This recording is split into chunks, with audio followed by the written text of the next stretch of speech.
Uno de los temas prioritarios para la actual administración de la Secretaría de Educación del Distrito ha sido la protección de la vida y la integridad de las niñas, niños y adolescentes de Bogotá. Como cabeza del sector educación de la ciudad, tenemos la responsabilidad y el compromiso de liderar, generar e implementar un proceso serio y robusto de promoción de derechos, prevención de violencias, atención de situaciones críticas y seguimiento y acompañamiento pedagógico para la no repetición. Dentro de estos, los casos de presunta violencia sexual al interior de nuestra comunidad educativa cobran particular relevancia por su impacto en el bienestar de nuestros estudiantes. En ese orden de ideas, es importante exponer los delitos, penas y modalidades asociados a conductas problemáticas, así como los elementos relevantes en cada caso. Esta información es crucial, ya que puede influir en el curso de las investigaciones y que se materialice el derecho de obtener justicia. Así, conforme a la norma constitucional, penal, disciplinaria, la doctrina y jurisprudencia relacionada con el tema, se presentarán a continuación las conductas que lesionan el bien jurídico de la libertad, integridad y formación sexual de las niñas, niños y adolescentes, el deber legal de denunciar, su omisión y otros comportamientos que tienen la potencialidad de afectar la integridad moral y autonomía personal. Conforme a lo anterior, el abordaje de temas como la denuncia, los deberes de los servidores públicos, los delitos de violencia sexual y las sanciones disciplinarias y penales, entre otras, contribuirán a que la comunidad de docentes reconozcan y apropien el valor de la información dentro de esta clase de procesos, la importancia de generar conciencia y obtener justicia. Sistemas de responsabilidad en el país. En Colombia existen varios sistemas de responsabilidad. Una es la situación de la responsabilidad penal, que compete la investigación a la Fiscalía General y el juzgamiento a los jueces. En el ámbito disciplinario, estos procesos, primero, la competencia natural es de las oficinas de control interno disciplinario, en este caso de la Secretaría de Educación. Y se ha establecido que no hay violación o vulneración de un principio fundamental, que es el principio del non bis in idem, es decir, que se pueden adelantar varias investigaciones por las mismas conductas sin que eso implique una transgresión de este principio.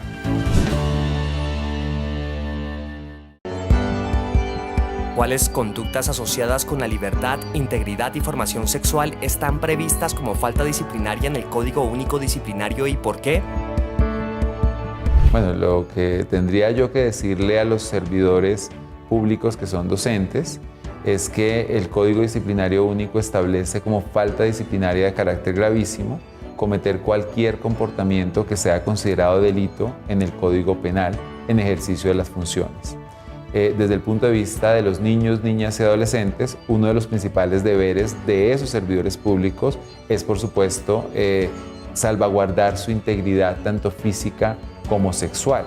Eso quiere decir que cualquier comportamiento indebido con estos menores no solamente es falta disciplinaria, sino además configura una conducta de carácter delictivo. Adicionalmente, ellos tienen unos deberes de reportar, por ejemplo, temas relacionados con maltrato familiar. Es decir, si ellos se dan cuenta que un menor de edad pues, es objeto de cualquier tipo de maltrato por parte de sus padres o de las personas encargadas, pues su deber como servidores públicos es denunciar. Yo quiero recordarles a todos que hay una falta disciplinaria precisamente que es la omisión de denuncia.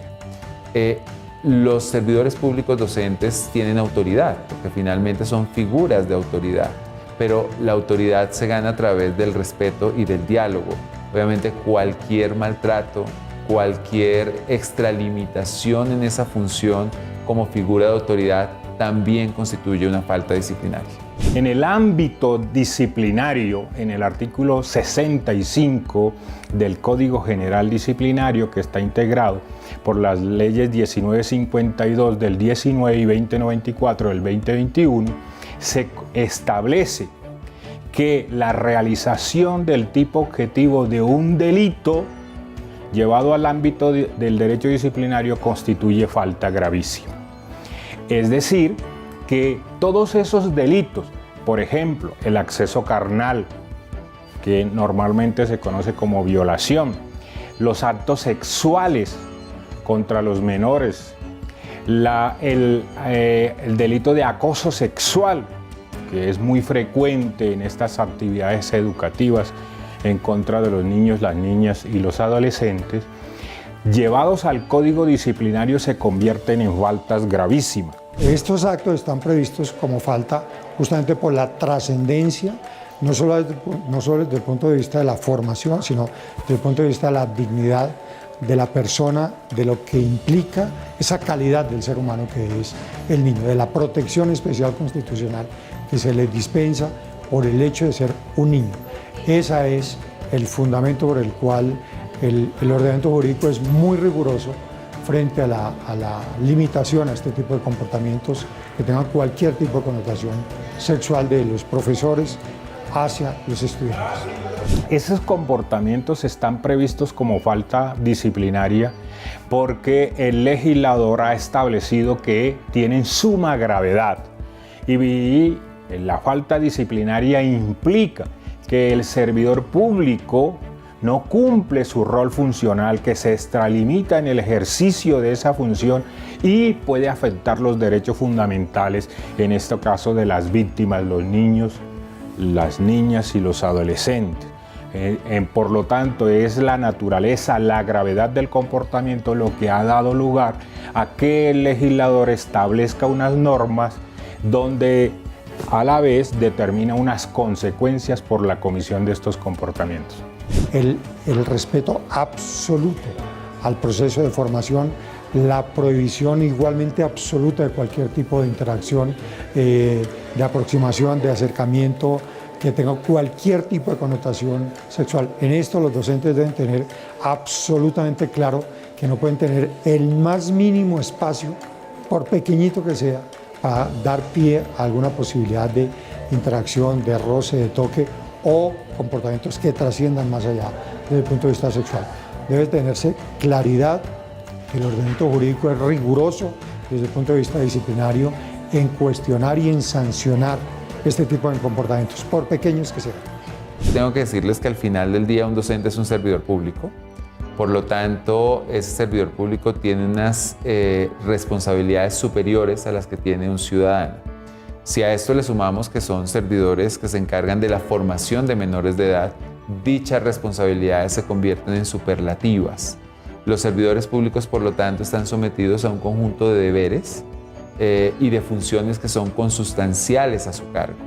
Y por lo tanto, el derecho disciplinario lo que hace es garantizar que dichos deberes y funciones se ejerzan o se ejecuten de manera adecuada. Es una forma de corregir comportamientos que son indebidos en el ejercicio de las funciones y es una forma de garantizar que el servicio público de educación se preste de manera adecuada.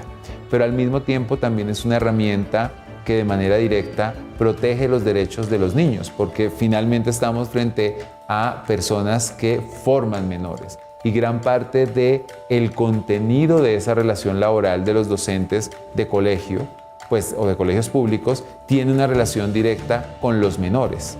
Si ellos se extralimitan en los derechos que tienen, si abusan de sus funciones, de su posición, pues esto impacta de manera negativa en esos menores. Es decir, que no se diferencian de los otros servidores públicos en que queremos garantizar que los deberes del Estado se cumplan de manera adecuada, que los empleos públicos se ejecuten de manera adecuada.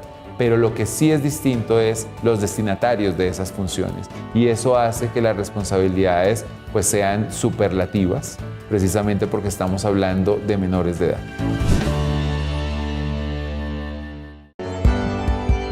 ¿Cuáles son las consecuencias disciplinarias de cometer alguna de estas faltas relacionadas con conductas asociadas a la libertad, integridad y formación sexual? En efecto, las consecuencias que establece la ley, dependiendo el tipo de comportamiento, pero como naturalmente ya lo hemos visto y lo hemos mencionado, esos comportamientos que están establecidos en el Código Penal como delitos, en el régimen disciplinario pasan a ser faltas de naturaleza gravísima. Y al ser faltas de naturaleza gravísima, traen como consecuencia la imposición, obviamente luego de la realización de un proceso con todas las garantías, dan lugar a la imposición de sanciones que pueden ir de la destitución y la inhabilidad, en este caso general, podría ir de 10 a 20 años. Hay diversidad de consecuencias cuando un servidor público incumple sus deberes, un docente.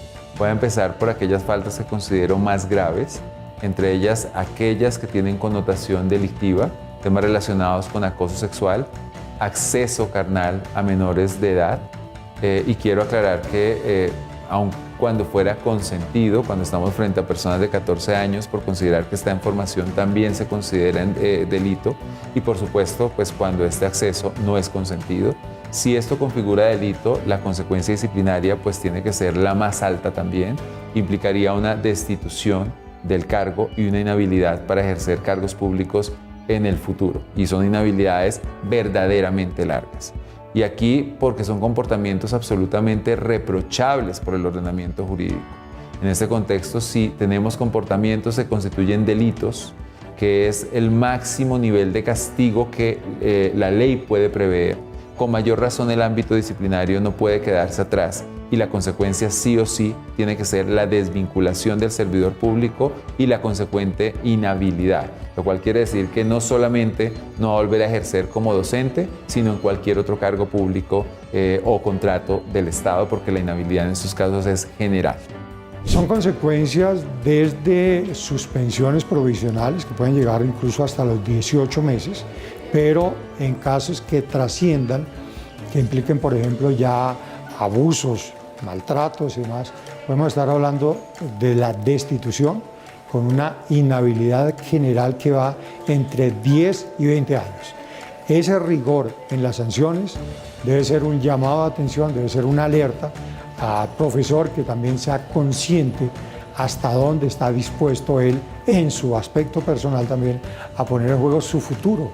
Una inhabilidad quiere decir esto, el ser retirado para el desempeño de un cargo público, de contratar con el Estado con trascendencia, por supuesto, seguramente en colegios privados, que va a estar durante 15, 18, 20 años a futuro, alejado de cualquier contacto laboral, profesional. Debe también ponerlo a pensar desde el punto de vista de su proyecto profesional, de su proyecto de vida y de los suyos, por supuesto. Un profesor destituido por conductas absolutamente inadmisibles como estas, también debe pensar que en lo suyo, qué va a pasar con los hijos, con su familia, con los que de él dependen, cuando va a estar durante al menos 10 años, si no 20, por fuera de cualquier posibilidad laboral con el Estado. Es un antecedente grande, además el que queda registrado en su hoja de vida, es algo que no se le va a cambiar su historia laboral de por vida. Así que si se pensara desde el punto de vista solo personal, no solo el tema trascendente, social, de la integridad del niño, sino lo personal, también eso creo que es un caso para valorarse, para tenerse en cuenta.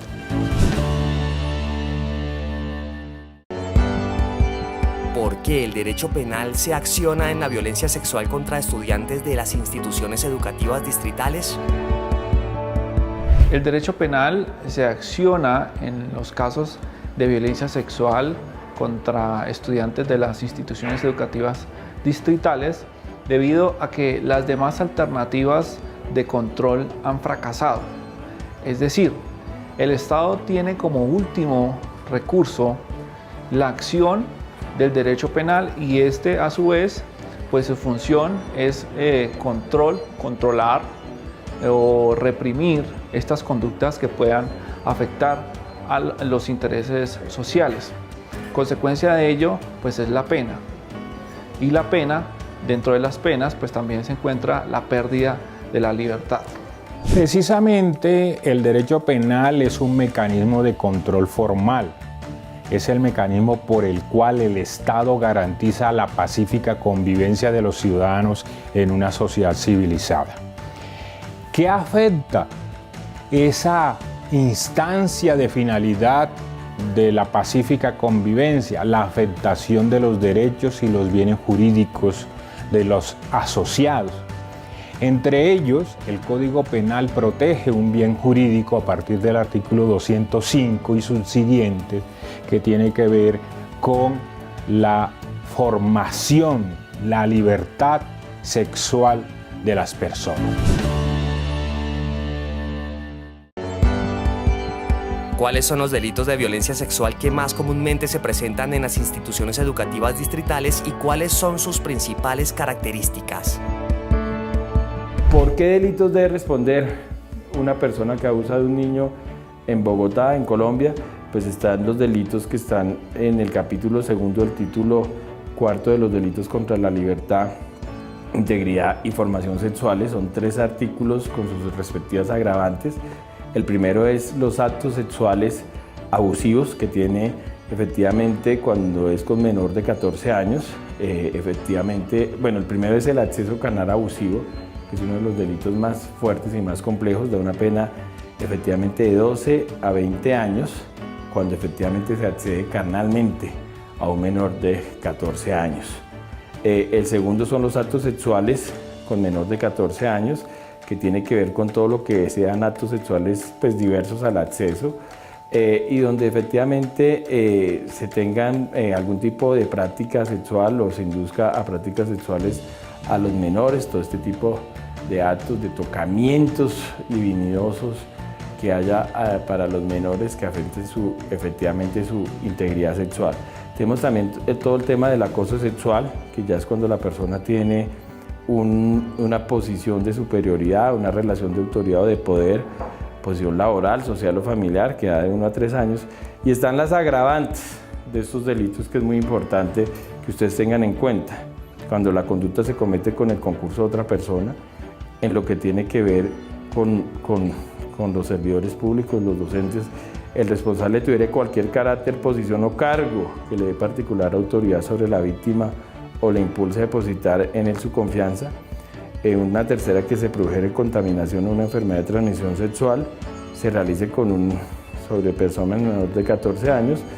Y tenemos también la quinta agravante, que se realice sobre pariente hasta el 4º grado de consanguinidad, se produjere el embarazo, se cometiere sobre persona en situación de vulnerabilidad en razón de su edad, etnia, discapacidad física, psíquica o sensorial, ocupación, oficio, y si el hecho se cometiere con la intención de generar un control social, temor u obediencia en la comunidad. Entonces estos son, digamos, los tipos penales que maneja nuestro ordenamiento jurídico penal en materia de abuso sexual contra menores, contra niños, niñas y adolescentes. Ustedes saben que en eso efectivamente la Fiscalía tiene estos casos priorizados, los jueces también los tienen priorizados, y la jurisprudencia pues, de las altas cortes, sobre todo la sala penal, es contundente en la sanción penal en este tipo de casos. Las conductas que más se presentan dentro de las instituciones educativas distritales son, por ejemplo, el acceso carnal abusivo, los actos sexuales contra menores de 14 años de edad, el acoso sexual, la pornografía infantil, y en este punto es necesario mencionar que no todos los delitos sexuales se encuentran relacionados en este grupo de conductas sexuales relacionadas con la violencia sexual. Hay otras conductas que están por fuera, ¿sí?, que también tienen esta opción de accionar la violencia sexual, como por ejemplo son la injuria por vía de hecho y el constreñimiento ilícito.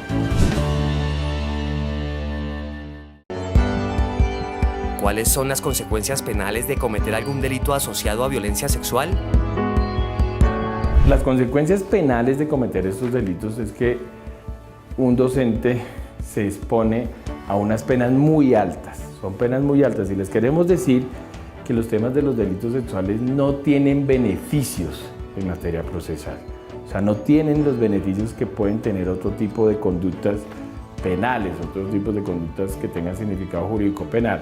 Estas conductas no tienen los beneficios que tienen otras conductas, efectivamente, en materia de rebajas de pena. Son conductas sumamente, son sanciones penales sumamente fuertes, efectivamente, y más cuando es un menor de edad, más cuando es un niño, una niña o un adolescente, y más cuando tenemos una posición privilegiada frente a la protección de los derechos fundamentales del menor. La ley establece varias sanciones de carácter privativo de la libertad. Por ejemplo, una violación en Colombia con circunstancias de agravación está entre 12 y 20, pero normalmente puede llegar a 25 y 30 años de prisión.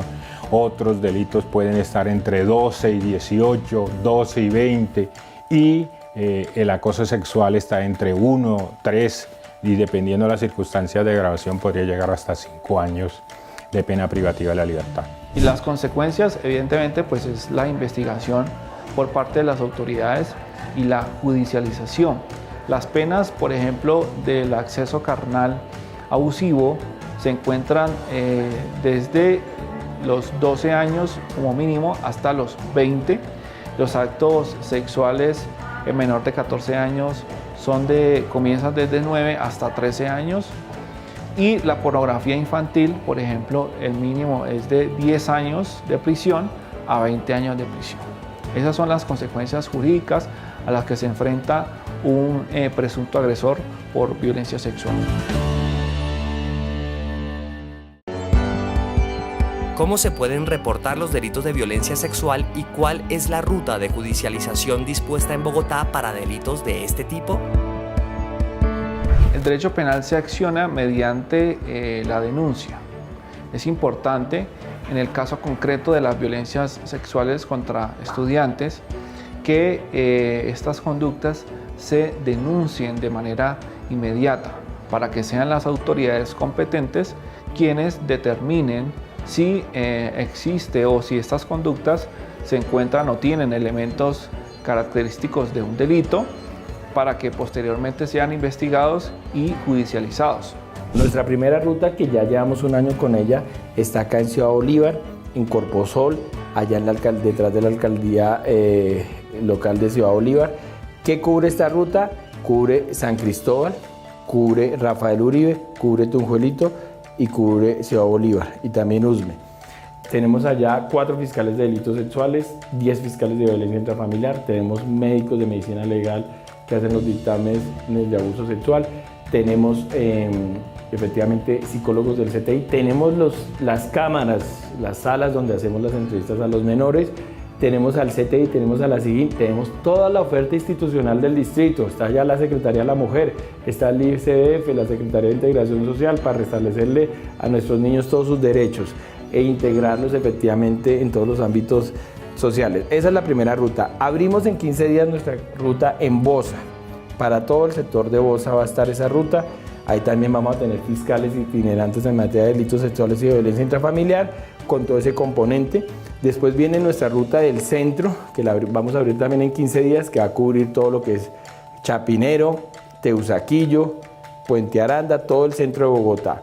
Y vamos a abrir nuestra ruta también para el norte de Bogotá, en Suba, que va a estar en un punto estratégico de Suba. Yo pensaría que en el barrio, puede ser en el barrio Lisboa, y va a tener Usaquén y Suba. Y finalmente vamos a abrir nuestra ruta de Engativá y Fontibón, que va a tener todo el tema después de Barrios Unidos, y muy importante también nuestra ruta de Kennedy, que se va a abrir en la URI de Kennedy. Ya tenemos el espacio. Entonces ya vamos a tener 3 rutas de judicialización, queridos profesores y profesoras, pero la idea es que tengamos 6 rutas para Bogotá.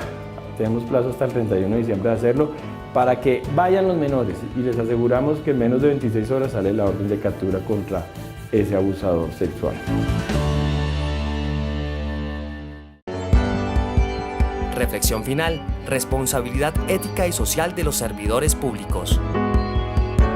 El compromiso ético de docentes y demás servidores públicos que en su rol funcional tienen un contacto con los niños, las niñas y los adolescentes, implica varias situaciones que hay que tener de presente para el cabal entendimiento de lo que les toca ejercer y la forma como asumen su responsabilidad frente a estas personas que son de especial protección por parte de nuestra Constitución política. El compromiso, y más que compromiso, de los servidores públicos es el deber constitucional y legal que tienen de proteger esta comunidad que son los menores, estudiantes de las instituciones educativas distritales. Esto además con el deber de denunciar, según el Código de Procedimiento Penal, cualquier clase de conducta que sea o que aparentemente pueda constituirse como un delito. Bueno, estimo que en el caso de los adultos que tienen alguna relación funcional, de trabajo, de formación de los niños, tienen un compromiso adicional, un compromiso extra, porque se trata de un proceso de formación integral justamente de quienes van a consolidar su personalidad, su apreciación de la sociedad colombiana, su apreciación del mundo, de las relaciones con los otros.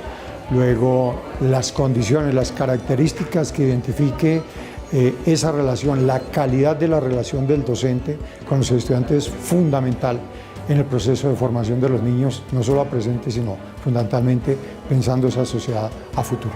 Es esencial que sea una relación coherente, clara, correcta, sin ningún tipo de actuaciones que puedan dejar alguna mella o alguna apreciación negativa a futuro en nuestra juventud y en la niñez. El compromiso ético y social del servidor público que ejerce como docente de niñas, niños y adolescentes es comportarse de acuerdo a los principios de la función pública.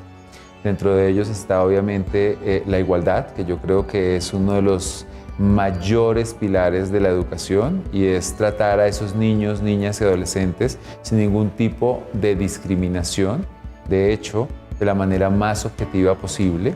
También hay un tema de tener presente que los derechos de los niños están por encima de los derechos de los demás, y que implica también en esa concepción pedagógica unos deberes hiperlativos de protección tanto a la integridad física como psicológica de esos menores. Nuestro compromiso como servidores públicos, los que tenemos que ver de verdad con la atención en sus diferentes esferas de los niños, niñas y adolescentes, pues es muy alto.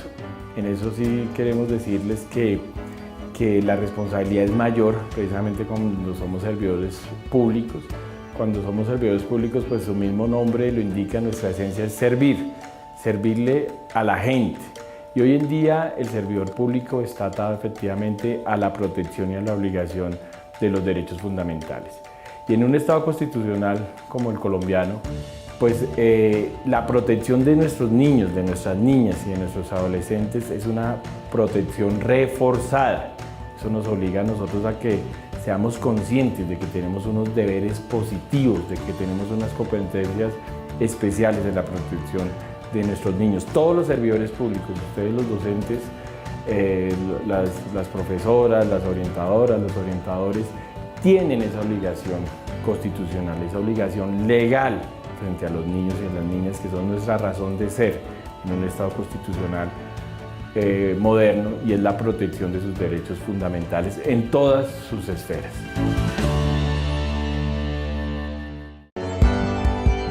Recomendación final y mensaje de agradecimiento. Los docentes o los orientadores no son la autoridad competente para determinar si es tal delito o si no es, ¿sí?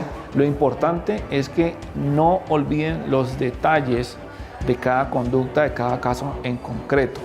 Los detalles son muy importantes. Un beso en la boca, ¿sí? Un tocamiento en una parte íntima, eso es un detalle. Obviamente debemos atender también a elementos de tiempo, de espacio, ¿sí? Tiempo, cómo, cuándo y dónde. Eso es muy importante también, para que así se pueda estructurar muy bien la denuncia y las autoridades, ya con toda esa información, sean ellas quienes adecúen típicamente la conducta, es decir, determinen si existe o no un delito. En eso sí queremos agradecerles profundamente desde la Fiscalía a los profesores, a las profesoras, a los orientadores, orientadoras del distrito, porque ustedes son los que visibilizan los temas de abuso sexual que hay de nuestras niñas, niñas y adolescentes en los colegios cuando es en el ámbito familiar, porque ustedes saben que estos son delitos, como dicen los expertos, de puerta cerrada, o sea, son delitos donde precisamente lo hacen las personas que tienen más confianza, a las que nosotros les entregamos nuestro cuidado de nuestros niños en la casa, son los tíos, los padres, los amigos, desafortunadamente los pastores, los padres de las iglesias, efectivamente, y muy desafortunadamente tenemos unos casos desafortunados de docentes que hemos llamado a responder.